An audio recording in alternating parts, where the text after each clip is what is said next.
माई अगं किती घाई करतीये. आता तू आल्याशिवाय मी काय गोष्टीला सुरुवात करणार होतो का. जरा दमानं घे ना. इतकी घाई घाई करशील आणि कुठे धडपडली तर. तुझ्या एक हाती खांबावर उभं असलेलं हे घर कसं धड चालेल. नाही नाही, मला माहितीये की घर कसं चालवायचं याचे सगळे धडे तू तुझ्या घरच्यांना दिले असशीलच. पण तरीही माई पण काही जात नाही बरं, हो का नाही. अगं तेच तर महत्वाचं आहे. कारण आपला जीव रमतो तो नेमका संसारामध्ये, आणि तेच आपलं विश्व आहे. जसं पार्वती देवींचं सार आयुष्य फक्त आणि फक्त महादेवांच्या अवतीभोवती गुंतलेलं आहे. म्हणे फक्त आणि फक्त त्यांचा ध्यास आहे, दुसरं काही नाही. पिताश्री, मी सगळा राग व अपमान या महाला बाहेर सोडून तुमच्यासाठी, तुमच्या आशीर्वादासाठी येथे आली आहे. कसला आशीर्वाद? भस्म लावून कैलासात फिरणाऱ्या त्या नटाशी विवाह केला त्यासाठी? हे असे अंगाला भस्म लावून मांत्रिक होता येतं, देव नाही समजला? प्रजापती, आता या ठिकाणी एक क्षण देखील थांबणे म्हणजे आम्ही देखील भगवान महादेवांचा अपमान करण्यासारखा आहे. आम्ही इथं थांबू इच्छित नाही. त्या वनवासी व्यक्तीला देव म्हणून त्याचा जयघोष करणे, यातच तुम्ही स्वतःचा अवमान करून घेत आहात.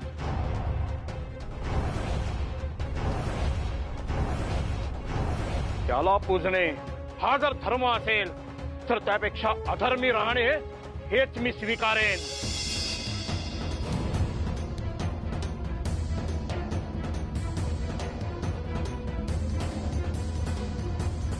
पिताश्री, अजून किती अपमानित करणार आहात तुम्ही स्वामी महादेवांना? केवळ तुमची इच्छा मानली नाही म्हणून अजून किती बोल लावाल आम्हास. तुमचं मन मोठं असेल हे मानून मी येथे आले होते. तुमच्या ह्या क्रोधाचे विष मी प्राशन करेन, परंतु स्वामींचा झालेला अपमान मी सहन करणार नाही.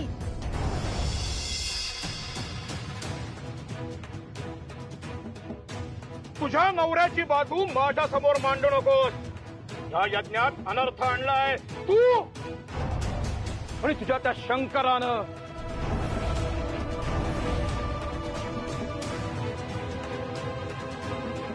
त्याचं नाव उच्चारलं तरी अपशकुन होतो. अपशकुनी आहे तुझा पती, अपशकुनी आहे तुझा पती, अपशकुनी आहे तुझा पती.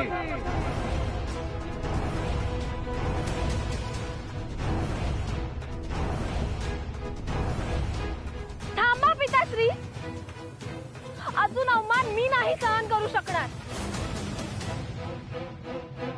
ब्रह्मदेव, अहो आपण तरी काहीतरी बोला. आपणा समक्ष हे सारे काही घडते आहे, तरीही आपण असे शांत का? अहो महादेवांचा अपमान हा साक्षात देवांचा आपला अपमान आहे.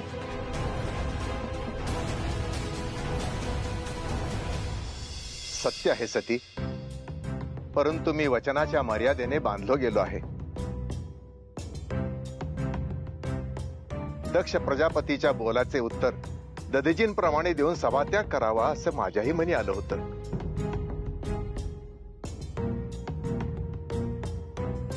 परंतु मी वचनबद्ध आहे. भगवन, आपण तर पालनार आहात. आपण मनात आणले तर क्षणात हे सारे काही थांबवू शकता.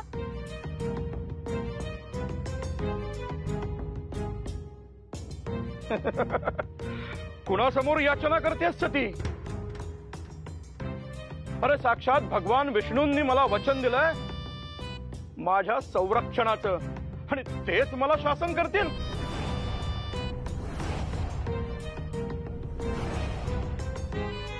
अशक्य आहे.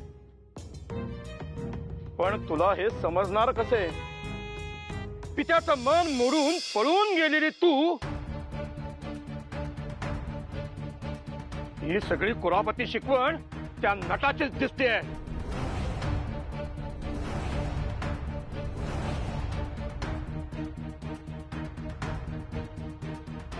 मला लज्जा वाटते तुझी आणि तुझ्या त्या शंकराची.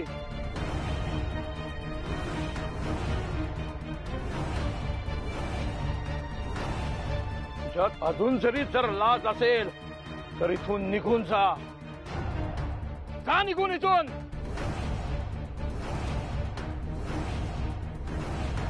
इथे आम्हाला मंगल कार्य करायचं आहे. त्यात अजून तुझी विघ्न नको आहेत. जा.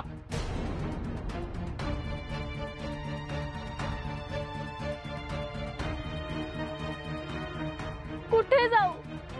कशी जाऊ? कुठल्या तोंडाने जाऊ?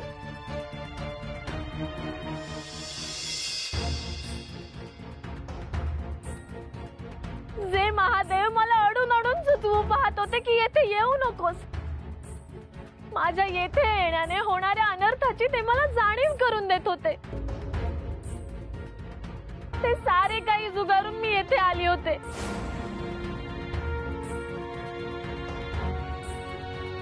कारण मला वेडी आस होती तुमच्या आशीर्वादाची. तुमच्या प्रेमासाठी मी अंध झाले होते. परंतु स्वामी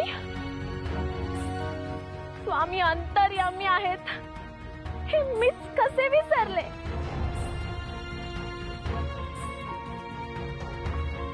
आणि आता ह्या परिस्थितीत तुम्ही मला सांगता की मी निघून जाऊ? कुठे जाऊ मी? याचा विचार तू इथे यायच्या आधी करायला हवा होता. तुझ्यासारख्या गोत्र नसलेल्या घराण्याच्या सुनेला या यज्ञात स्थान नाही.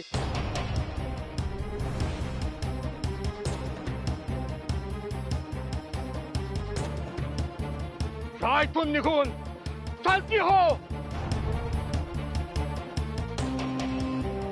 आणि नसेल तुला कुठे जाण्याचा मार्ग तर मृत्यूचा मार्ग स्वीकार हवा तर संभव स्वतःला. संभव स्वतःला. संभव स्वतःला.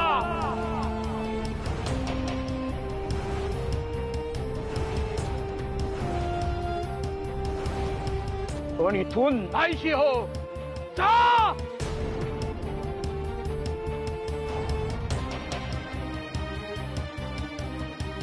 इतका तिरस्कार, इतका धिक्कारा.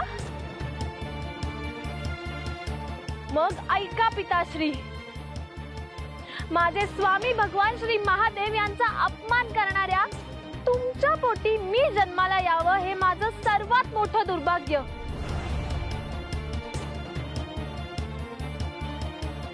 आणि त्या पुत्रीने तुम्हास ते तुमच्या तोंडावर सांगणे हे तुमचं देखील तेवढंच दुर्भाग्य. तुम्ही माझ्या पतीची निंदा केलीत, त्यांचा घोर अपमान केलात. आता कोणत्या तोंडाने मी त्यांच्याकडे जाऊ? ते मला दाक्षायणी म्हणून हाक मारून जेव्हा तुमच्याशी असलेल्या नात्याची जाणीव करून देतील तेव्हा तर माझे जगणेच असह्य होईल.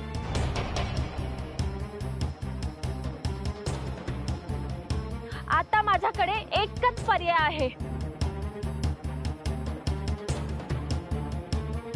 तुमच्याकडून प्राप्त झालेल्या या देहाचा त्याग करणे.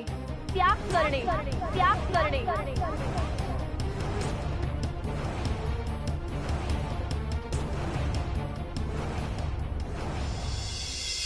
प्रजापती दक्ष, तुमच्या ह्या कृत्याबद्दल मी ह्या क्षणी तुमचा शिरच्छेद करून प्राण हिरावून घेऊ शकते.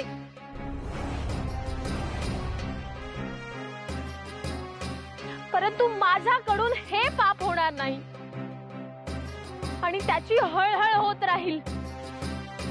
परंतु ज्या पुत्रीचा तुम्हाला तिटकारा आहे ती मी सती या देहाला नष्ट करते आहे.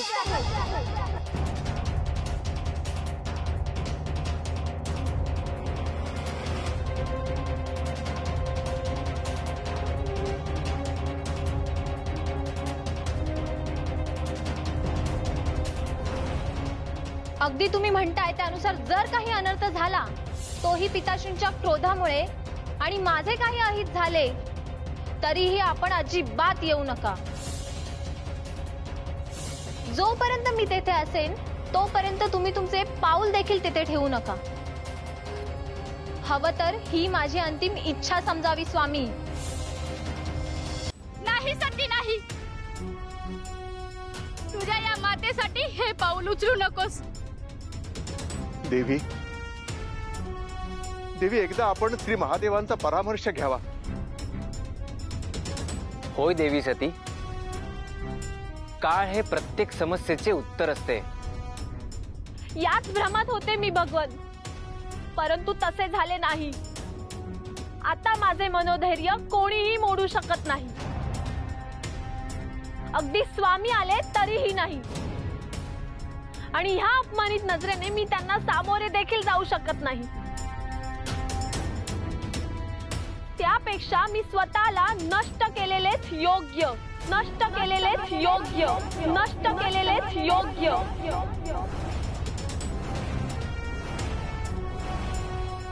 हे अनादि अनंत अग्नितत्वा, मला तुझ्यामध्ये सामावून घे.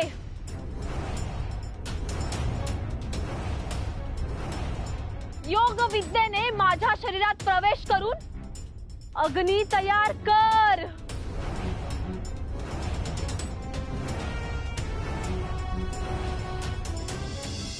प्रभो प्रभो प्रभो, सत्वर चलावे आपण.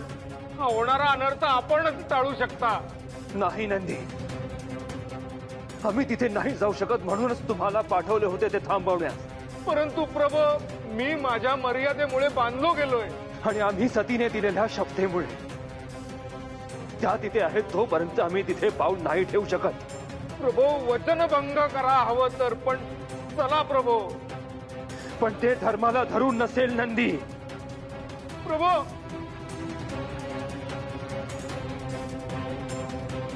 प्रभो प्रभो प्रभो,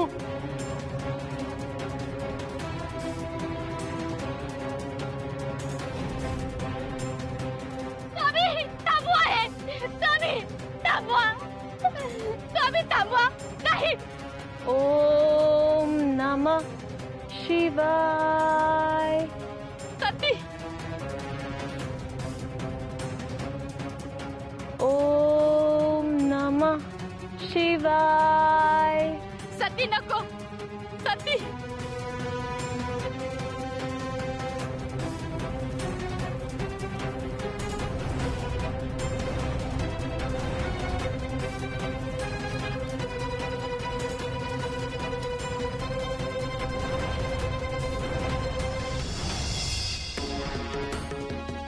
नाही सती.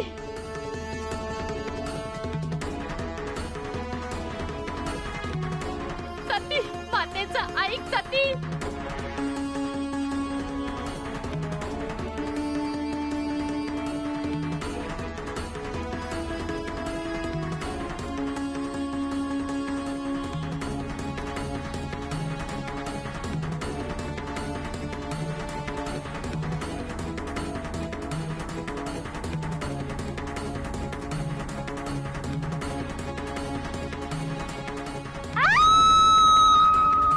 सती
स्वामी स्वामी हे काय घडतंय अघटित? देवी लक्ष्मी, जे घडायला नको हवं होतं तेच घडलंय. कैलासात प्रभू शिवशंकर शिवतांडव करीत आहेत.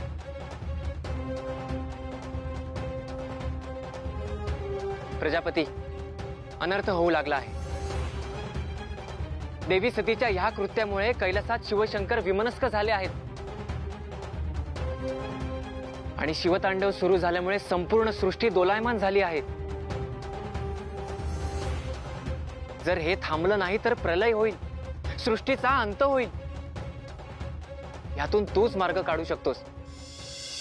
काय सांगता आपण हे प्रभू? मी काय करू शकतो? कारण या सगळ्याला तूच कारणीभूत आहेस दक्षा. तुझ्यामुळे देवी सतीने स्वतःला संपवले आहे आणि महादेव कोपले आहेत. आता तरी सद्विवेक बुद्धी वापर, त्यांची क्षमा माग.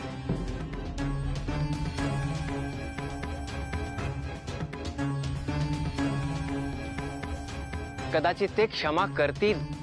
आपण काय बोलता आहात प्रभू? माझ्या पुत्रीची अशी अवस्था त्या वनवासीमुळेच झालेली आहे. त्याचे काळीच सगळ आहे म्हणून तो असा वागतोय. त्याच्याशी सतीने विवाह केला म्हणून तिच्या नशिबी विस्ताव आलाय.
वीरभद्र, शिवगणांचा सेनापती, ज्याच्या आगमनाने धरा दुभंगते,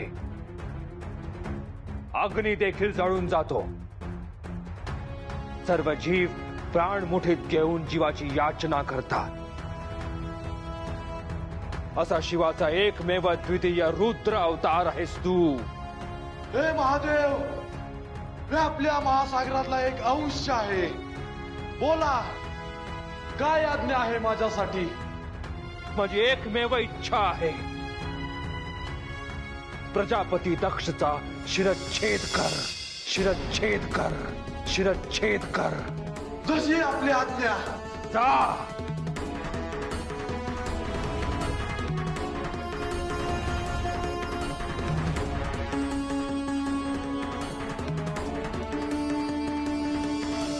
माई, स्त्री ही कायम द्विधा मनस्थितीमध्ये जगत आलेली आहे. तिच्यासाठी सासर आणि माहेर ह्या दोन्ही गोष्टी सांभाळणं म्हणजे खऱ्या अर्थाने तारेवरची कसरत आहे. ते तुला मी आता काय सांगावं माई, हे तर तुला सगळी कल्पना आहे. खरंच आहे हे. घरचं आणि सासरचं याच्यामध्ये मधल्यामध्ये तारांबळ उडते ती तुझीच, आणि तूच मात्र सर्वांचा सांभाळ देखील करते. आणि म्हणून तर तू माई आहे. माता पित्यांनी तुझ्या पतीचा उपमर्द केला काय, किंवा तुझ्या पतीकडून तुझ्या माता पित्यांचा अपमान झाला काय, फरफट मात्र तुझीच आहे. आणि याच परिस्थितीमधून देवी सती गेलीये, आणि हाच अंतर्दाह सहन न झाल्यामुळे तिने अग्नीमध्ये प्रवेश केलेला आहे. एरवी सर्व भावनांपासून विरक्त असलेले देवाधिदेव महादेव हा आघात मात्र सहन नाही करू शकले, आणि त्यांच्या कोपामुळे आणि क्रोधामुळे संपूर्ण सृष्टीची वाताहत होणार होती. हेच आपल्याला पाहायचंय पुढच्या भागामध्ये. पण तोपर्यंत उतू नको, मातू नको, घेतला वसा टाकून